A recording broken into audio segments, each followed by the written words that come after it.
Hello guys, welcome back to this channel. In today's video, I'm going to show you how you can get fertilizer in Heartopia game. Okay, first of all, you need to level up your gardening hobby. You need to have level 2 to unlock the fertilizer.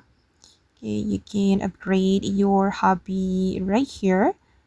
And after that, you're going to go to your house and then go to the crafting table. And you need to craft the fertilizer. I'm going to select fertilizer right here, and these are what we need to craft the fertilizer.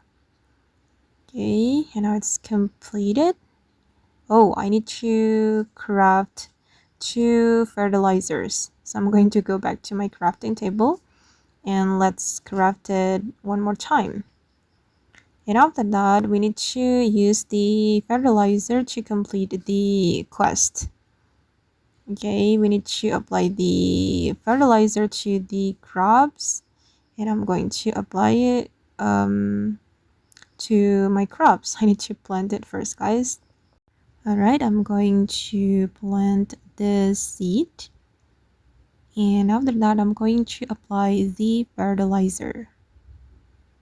Okay, and I'm going to go to my backpack and equip the fertilizer and apply it to the crops. Okay guys, and that's how we can get and apply the fertilizer in a Heartopia game. I hope this video will be useful for you. Thank you so much for watching and bye.